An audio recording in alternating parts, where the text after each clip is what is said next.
The year was 1944. The world was on fire. Europe, once the heart of civilization, was now a never-ending battlefield. Nazi armies still held sway in parts of Europe, and Allied forces were advancing into the heart of France after their victory at Normandy. But the war was not over. Hitler, though retreating, was still in control. Every inch of ground had been won with blood. In such a situation, America's top commanders faced a huge problem. How could they deceive the enemy so that their real forces would suffer fewer casualties? How could they fight with their minds, not just with bullets? In a small room in Washington, men gathered around a table. General Eisenhower looked weary but determined.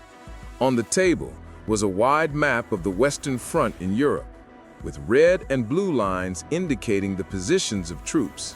One of the officers who was in charge of selecting the men later said, "We were looking for men who could make something look real, even if it didn't exist." The code name for the project was 23rd Headquarters Special Troops, a unit of about 1,100 men tasked with an impossible mission: to create a fake army that would fool the enemy. On the first day of training, their commander, Colonel George Henry, gathered them and said, "From today on, you are not artists, but you still have to be creative. Your mission is not to fight, but to play the enemy. We are acting out war, like a play." And from that moment on, war became theater for them. In the base's vast warehouses, rubber tanks were built, light, inflatable, and from a distance they looked exactly like real tanks. Sound recorders with huge sound recorders simulated the effects of tank cannons and chains. Costume designers made fake uniforms with the insignia of armies that didn't exist. Even painters painted fictitious unit numbers on jeeps and trucks to fool the enemy if they took aerial photography. Everything was a huge military show from start to finish.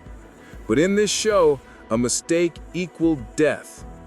At night, in the darkness, the ghost squads practiced. The wind howled across the plains, and moonlight fell on inflatable tanks. In the distance, the sound of real engines could be heard from the Normandy front. One artist wrote in his notebook, "Sometimes I forget I'm at war. It's like I'm in a movie. But when enemy planes circle overhead, I realize that this game can be deadly." At the same time, American intelligence agents reported that the Germans were still monitoring the positions of the armies. If they could believe that a new army was approaching from the south of France, the main Allied army could attack from somewhere else. That would save thousands of lives. The idea was simple, but the execution a detailed nightmare. Each deception operation involved dozens of inflatable tanks, hundreds of meters of audio cable, and thousands of meters of camouflage paint. Everything had to look real, even from a distance of tens of kilometers or in enemy aerial photography. One night during a rehearsal, the band's main sound engineer, Jack Mathis, said, "I've been recording music for all these years, but I never thought I could save lives by recording sound." He worked with audio tapes that contained the sounds of tanks, soldiers, and gunfire. When these tapes were played over giant sound speakers on the plane, any listener would believe that thousands of soldiers were moving.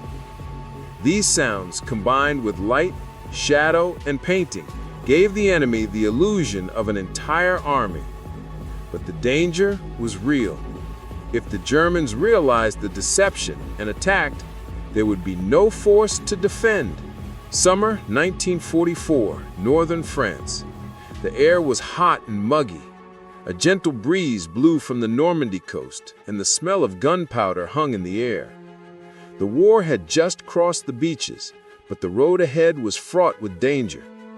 German forces were still resisting, and every road, every village could be a minefield or a death trap. Amid the chaos, khaki trucks drove along a deserted road. On their doors were written, 23rd Headquarters Special Troops. But no one in the vicinity knew that these trucks were not carrying weapons. They were filled with painters, sound engineers, and set designers. They were being sent on their first mission, a mission that, if failed, would endanger not only their own lives, but the entire course of the Allied campaign. Among them was a young man named Bernard Levy, an art student from New York who was only 23. He had written to his mother, "Mother, I am at war, but I paint. It may be funny, but my painting may save lives." He sat next to the driver, looking out the window at the fields. One by one, the trucks entered a deserted village. The village that was to be the scene of their great spectacle. Colonel Henry ordered a halt in the center of the village. Listen well. This is, from today on, the base of the 40th Armored Division of the United States. At least the enemy must think so. Everyone smiled, but there was a flicker of anxiety in their eyes. Within hours, the empty scene of the village had been transformed into a full-fledged military base. Inflatable tanks lined the side of the road. Soldiers painted camouflage spots on them with brushes to make them look more realistic than the sky. The loudspeakers were set up, and the sound engineer prepared special audio tapes. The sound of tanks passing by, officers' commands, even the sound of chains rolling on the pavement. When it got dark, the searchlights were turned on, and the sound of tanks roared through the night. From a distance, it was an amazing sight. It seemed as if a huge army was preparing to attack. That same night, a few kilometers away, German spies were listening to the radio waves. They heard messages that spoke of a new attack being prepared from the West Axis. They didn't know that these voices were fake. All the radio conversations had been recorded by actors with fictitious names and codes. The reports reached Berlin. The Nazi command believed that a new army was arriving from America. And based on this deception, the real Allied forces could cross by another route without resistance. But the deception was not without risk. At midnight, one of the lookouts shouted, "Airplanes! From the north!" All the lights went out. The sound of the bombers grew closer and closer. Bernard held his breath. If the Germans had attacked the wrong target, the Ghost Army would have been destroyed. The red light of the bombs appeared in the sky. Several bombs fell around the village, one at a distance of 200 meters. But fortunately, the pilots had been deceived. They had thought their target was a real army. The bombs landed on empty ground. When the fire died down, everyone shouted with laughter and excitement, "We did it! The deception worked!" The next morning, Allied aerial photographers took pictures from above. The images showed a stunning scene. The inflatable tanks cast realistic shadows. The trucks followed regular routes, and even the tire tracks on the ground created a complete illusion. The final report showed that the operation had been a success. The Germans still believed that the 40th Division really existed 48 hours later. There was silence amid the jubilation. We have deceived the enemy, but we are still afraid inside, because we never know if it will be our turn. This fear was a constant companion, because none of the members of the Ghost Army had real weapons. If the enemy attacked them, they had no defense but to run and hide. A few weeks later, the next mission arrived, this time in an area near the Loire. The objective, to make it look like American forces were preparing to attack from the south, while the real attack was coming from the north. Bernard and his team went to the location at night. They inflated the tanks, adjusted the sounds, and even lit fires around the camp to make it look more realistic from a distance. One of the artists drew a tire track on the ground and said, "If the enemy takes a picture, he must believe there were thousands of us here." 3 nights later, intelligence reports arrived. The German army had withdrawn a large part of its forces from the north and sent them south. At the same time, the real Allied army crossed from the north and occupied the area. General Eisenhower later said, "If that deception operation had failed, our losses would have been doubled. Perhaps the Ghost Army would have shortened the war." But amid all these victories, the mental strain on the members was great. They had to play the role every day between death and spectacle. Many of them later suffered nightmares. One wrote in his diary, "In my dreams, I hear the sound of tanks, but when I wake up, it's only the wind blowing through the empty tires." But the deception missions continued. In less than 6 months, the Ghost Army carried out more. A Butterfly in the Wind Spring, 1945. West Germany. The war was drawing to a close, but the land was still filled with the sound of cannons and screams. The air smelled of gunpowder, rain, and despair. The dead trees and muddy roads were the signs of a defeated country. But amidst the ruins, a group still had a mission for which there was no plan. They were the same people who had deceived the enemy army with wind and sound. But this time, they had to carry out the deception in the heart of the war itself, where there was no security. Captain Henry Jones unfolded the map on the hood of the Jeep. The red lines showed the true route of the American 3rd Division. But he had to make the enemy guess the wrong way. Simply put, he had to make up a lie that was more real than the truth. He said quietly, "If they believe we're coming from the north, Patton's army can come through from the south. We only have 3 days." Around him, a group of artists, designers, sound engineers, and a few tired soldiers stared at him. The same faces, but this time with lines of fatigue and sleepless eyes. Some had returned from the Battle of the Bulge, others still had the nightmare of the Rhine in their minds. At the temporary camp, the inflatable tanks were inflated again. But now, the rubber balloons were not the only tools. The sound unit was now using new recordings, real gunfire from the Battle of the Bulge, recorded on the battlefield. The loudspeakers were set up along designated routes, and the trucks were driven in the dark so that the tire tracks on the dirt looked real. In the smoke of cigarettes and the dim light of the headlights, the unit's painters painted the numbers of the imaginary units on the tanks. 26th Armored Division, a unit that was actually fighting another battle miles away. That night, the sky was cloudy.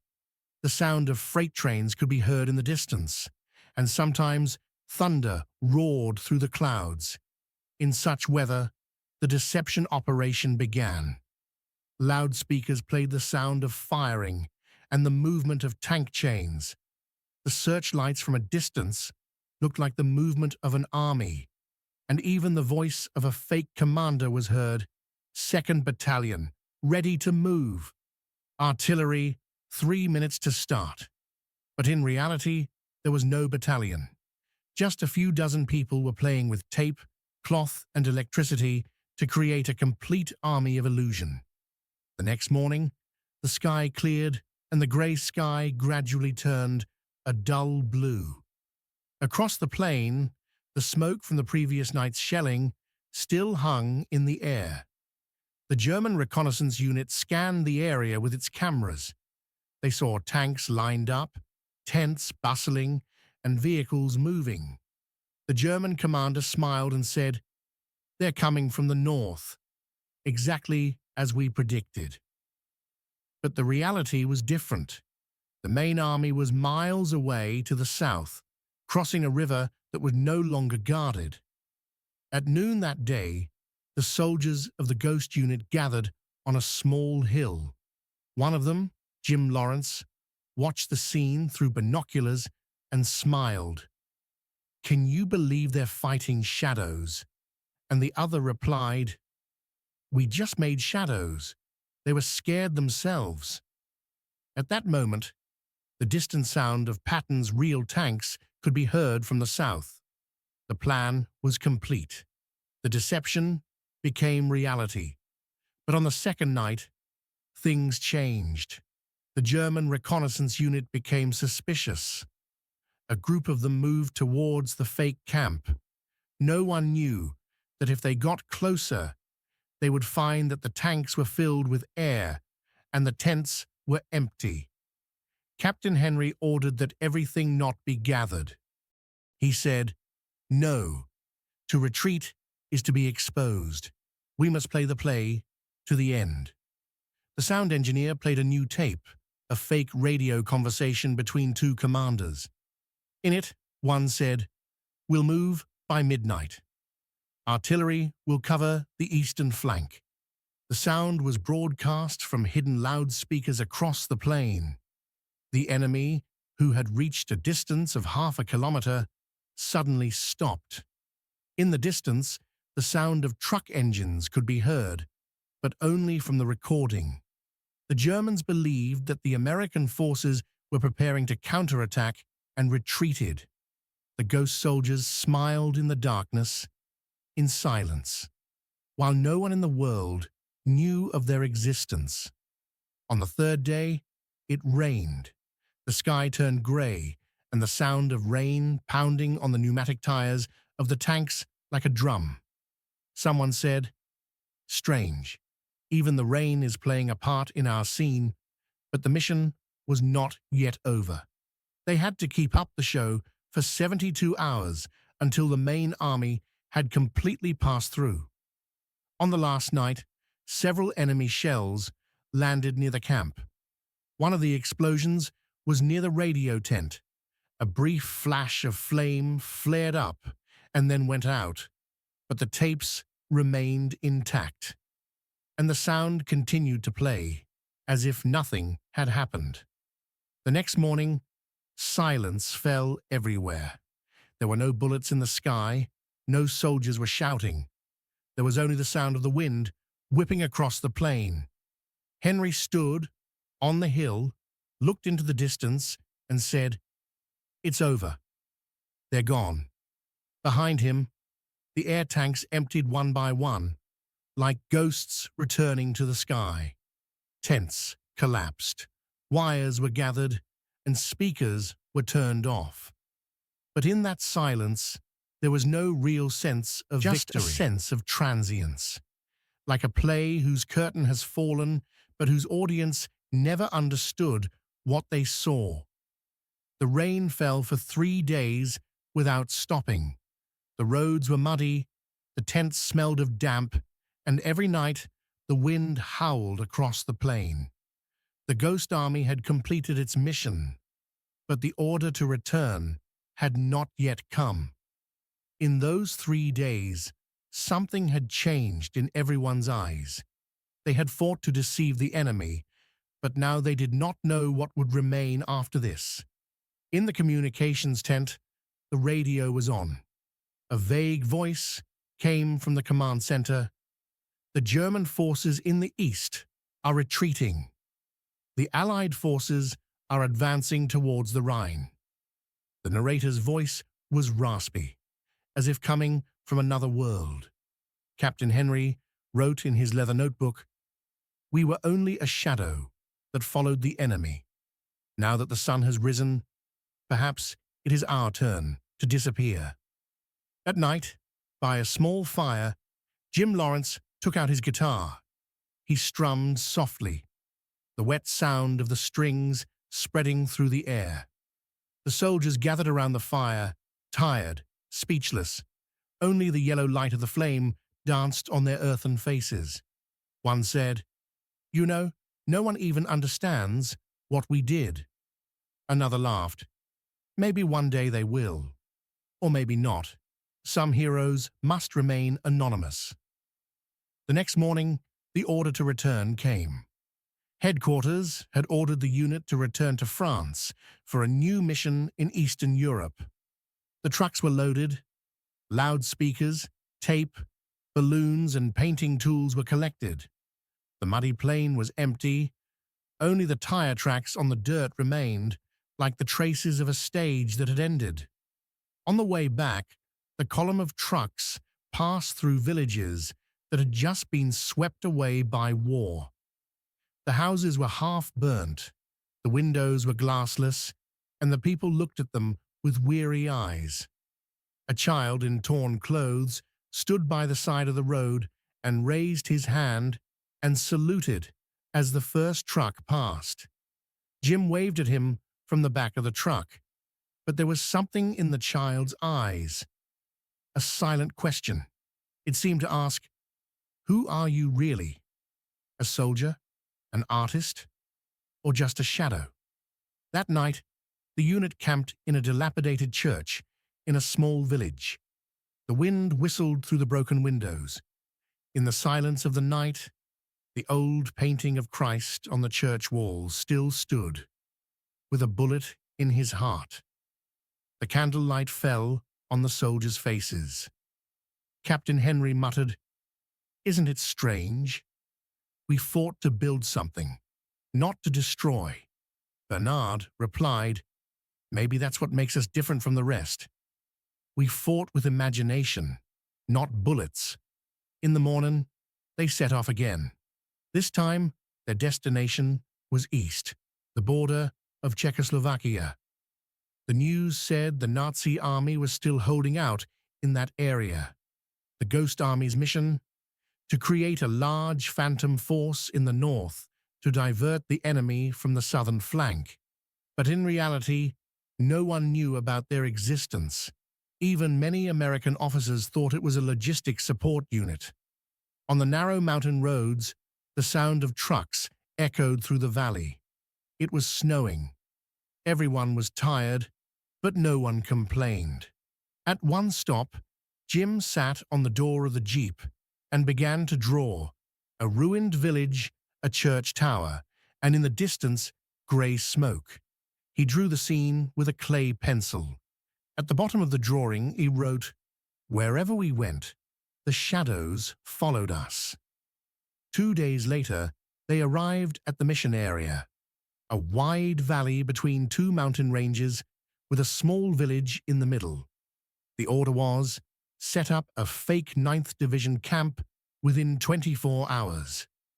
The morning fog helped them. In silence, the air tanks were inflated, the tents were set up, and the audio cables were pulled. The sound engineers' voices boomed through the headphones. Channel 1, ready. Channel 2, test broadcast. Then the tape began. The sound of artillery fire, military radio, commands, and even the shouts of soldiers.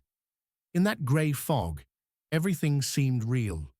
If anyone had looked from a distance, there would have been no doubt that a real army was preparing to attack. That same day, an enemy reconnaissance pilot flew overhead. He took pictures of the camp with his camera and returned to base. The pictures were placed on the intelligence officer's desk. The officer looked carefully and said, "The new American army is stationed in the north. We must focus there." And that was exactly what the Ghost Army wanted. In fact, the main army was in the south, ready to advance. But on the evening of the second day, an accident occurred. One of the trucks skidded on the muddy road and overturned.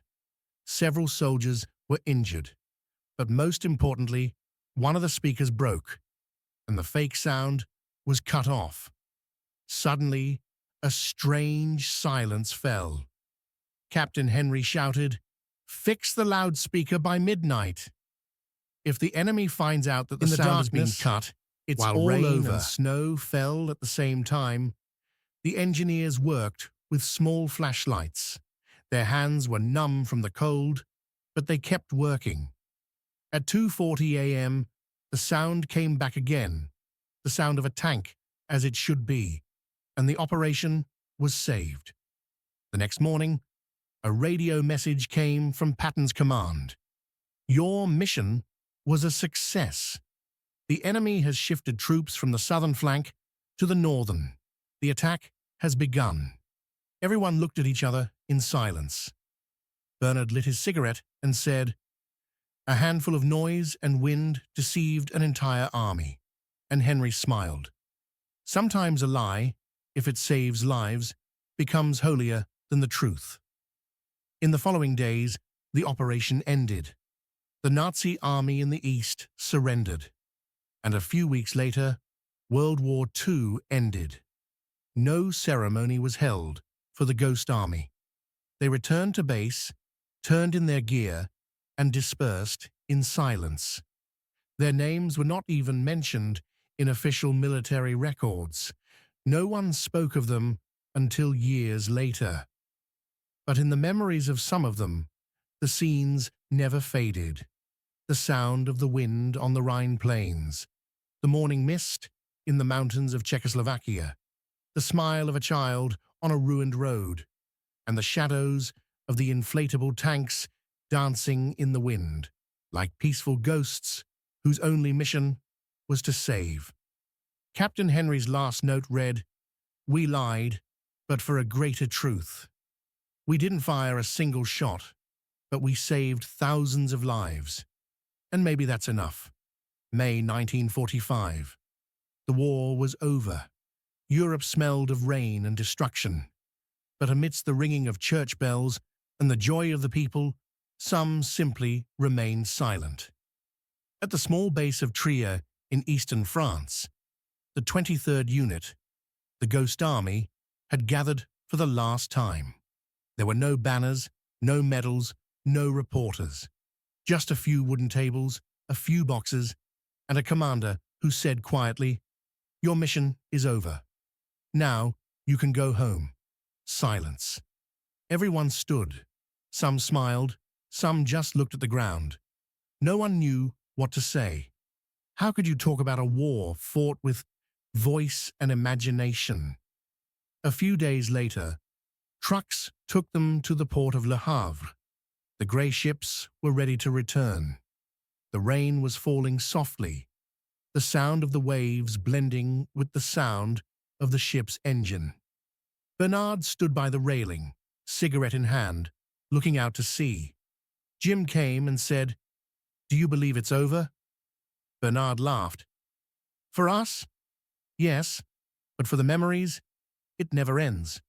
When they arrived in New York, there was no welcome, no reporters, no military bands, no plaques on the wall, just bureaucrats signing papers and saying, "Thank you for your service.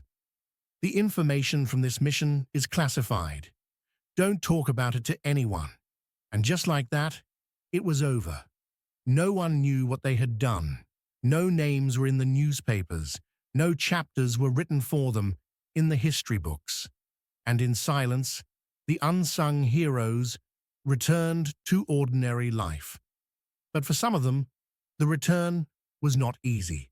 How could one return from deception and staging to the real world? How could one put paint back on the canvas when every stain was reminiscent of smoke and ash? Bernard was painting again in his small New York studio, but his colors had darkened. In one of his paintings, an inflatable tank floated through a gray fog. A faceless soldier stood beside it. At the bottom of the painting, he wrote, "Reality is what we pretend it to be." Across the country, Jim Lawrence taught at an art school in Chicago. He never talked about war, but sometimes, when students asked him about set design and lighting, he would simply say, "Light, if used properly, can save an army." No one understood what he meant. Years passed. The 1950s came, then the 1960s. Wars changed, but the secret of the Ghost Army remained in the dusty files of the Department of Defense. Each member continued their lives in a corner of the world, with a memory full of scenes that no one believed. But in their hearts, something remained unfinished. Perhaps the sense that the truth still lingers. 1985, 4 decades after the end of the war. In the Washington Military Archives, a young historian was poring over classified documents. He found a folder labeled 23rd Headquarters Special Troops, Confidential. When he opened it, dozens of photos and reports spilled out. Photos of inflatable tanks, deception maps, audio tapes, and notes in Henry Jones's handwriting. One report read, "Estimated lives saved, over 30,000. The historian looked at the photos in amazement. The smiles of soldiers standing next to rubber tanks, the maps that had misled the enemy with color and sound. And he realized that a part of history had never been told. A few years later, their story was revealed. Newspapers wrote, "Ghost Army, the artists who fooled Hitler." Their photos were shown in documentaries. Some of the survivors, now old men with white hair, sat for the camera and smiled. "We fought, but with imagination. We won, but without anyone knowing. And now, every visitor who passes by that window, something shines in their eyes. Respect, silence, and a deep understanding that sometimes the real heroes are those whose names are not mentioned in history." A cold wind blew over the Thames. London was not quiet, not anymore. 6 years had passed since the end of the Great War, but in the shadow of the ruins of Europe, a new battle had been fought. A silent battle between East and West, between the Soviet Union and the free world. A war fought not with bullets, but with information and deception. In the basement of the grey building of the British War Office, a small group was gathered around a table. On the table lay some maps, a coded radio, and a few black and white photographs. A photograph of American army trucks in Germany, and a picture of inflatable tanks that had apparently been destroyed years ago. Major Alan Pierce, a British intelligence officer, said quietly, "We thought Project Ghost was over, but there are signs that some of that equipment is still active. Someone in West Germany is using it." The young officer sitting next to him asked, "Who?" "The US Army?" Pierce shook his head. "Not exactly. An unknown group. Maybe the remnants of that unit. Or something else." A few weeks later, a special agent arrived in London from New York. Henry Jones, the former artist of the Ghost Army. He was now a middle-aged man with wry hair and eyes that still held the weariness of war. He had been invited because he was the only one who knew the master plan for the sound and lighting design of the deception. In a confidential meeting, Pierce asked him, "Corporal Jones, you said all the equipment was destroyed after the war. Are you sure? I just saw them loading it onto the trucks. They said they were taking it for recycling, but, to be honest, everyone was in a hurry then. There might be some equipment left." A few days later, the two flew to West Germany. The winter of 1951 was cold and grey. The cities of Munich and Nuremberg had just emerged from the rubble, but the smell of burning still hung in the air. Reports came from an area near the Czechoslovak border, where locals heard the sound of tanks and gunfire at night, but no real sign of the military unit. Every night, there's a sound from the forest, the light of the lights, the sound of the radio. But when we go there, there's just silence, said one villager.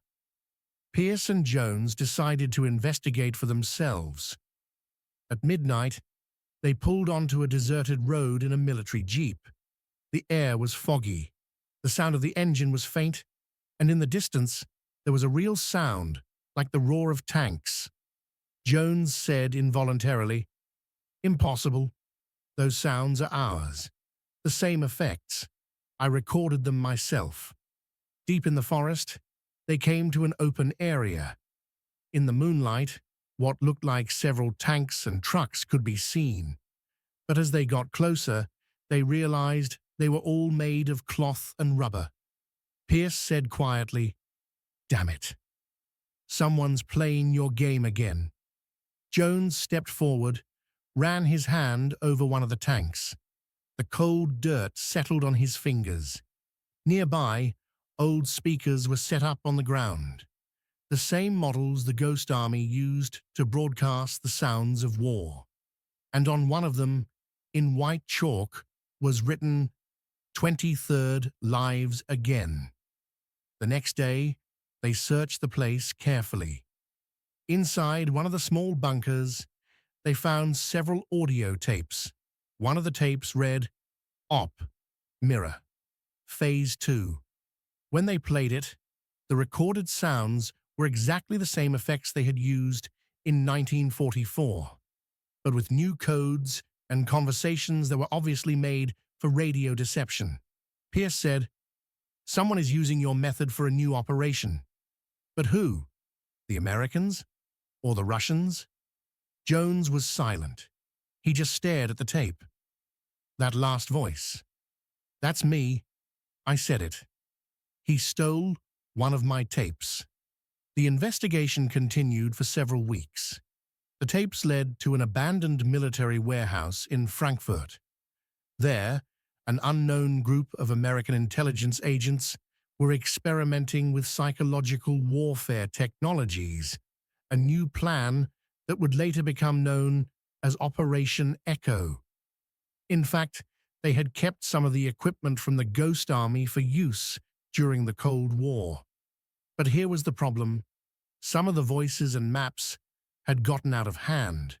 The tapes and devices were being traded on the German black market, and now unknown groups were using them for political and espionage purposes. When Jones found out, he was furious. "We created these sounds to save lives, not to become tools of fear." On a cold night, he returned to the same forest, where the inflatable tanks had been left in silence. The sound of the wind blowing through the torn tires, echoing in his ears. He picked up one of the speakers, put in the last tape, and pressed the button. From within the forest came his own voice, recorded in 1944. "We are only shadows, but shadows that blind the enemy." Then the tape ended. Jones turned off the speaker, picked up the tape, and muttered, "No shadow should live without light." The next morning, army officers found him by the river, tired but calm, with his little notebook in his hand. On the last page, he had written, "If the war ends in lies, we are still fighting." Months later, the U.S. Department of Defense released a classified report. Operation Echo terminated. The entire project was cancelled, the equipment destroyed, and the case closed. But among the documents, a handwritten note remained that no one knew who had written, "The ghosts will never March die." 1944. They only changed Northern their voice. France. The war in Western Europe was raging. The roads were covered in mud and bullets. The sky was grey and heavy, and any foggy sound could be a sign of a deadly ambush. The 23rd Unit, the Ghost Army, had been given a special mission. The objective? To deceive the German army into refraining from bombing a civilian village and saving the lives of hundreds. Captain Henry Jones stood on a misty hill, scanning the area through binoculars. "Tonight, we will not fire a single shot. Only shadows and voices will speak," he said quietly. At the makeshift base, inflatable tanks were inflated and trucks moved in the darkness to create the illusion of a complete imaginary army. Sound engineers prepared tape recordings of the shots and screams. Jim Lawrence, the unit's painter, wrote imaginary numbers on the tents. 7th Armored Division, and drew a fake map of the real army's route on the ground. Night had fallen. A cold wind was howling through the trees, and the misty sound of deceptive engines could be heard in the distance. Captain Henry told the unit, "Now, begin." The sound of tanks, artillery, radios, everything should sound real. The searchlights were turned on, shadows were cast on the ground, and the recorded sound was played across the valley. From a distance, German officers were scanning the area with reconnaissance cameras, thinking that a huge army was ready to attack. One of the unit's soldiers said in surprise, "Can you believe it? They haven't even come close." Jones smiled. "This is just the beginning. The shadows are driving the enemy back." Around midnight, a German reconnaissance group approached the fake camp. Their every step rang out on the dry leaves and flowers. Henry said calmly, "Don't worry. They can't see anything, just shadows and sounds." The loudspeakers were activated, and a fake radio blared with military orders. "2nd Battalion, ready to move. Artillery, 3 minutes to go." The Germans paused, then retreated. The real army changed course without a fight, and the civilian village was saved. The next morning, the wind had lightened, the fog had lifted, and the sun was rising. The ghost unit packed up the trucks and inflatable tanks, removed the tape, and left the area. The small village was still intact, but no one knew who had been protecting them. Jim Lawrence looked at the painting on one of the inflatable tanks and wrote, "Sometimes only sound and shadows can save lives." A few weeks later, the mission was completed in secret. No names were mentioned in the official report, no medals were awarded, and no one recorded in history what happened. But for the soldiers of the 23rd, this night became known as Silent Night, the night they changed the war without firing a single shot.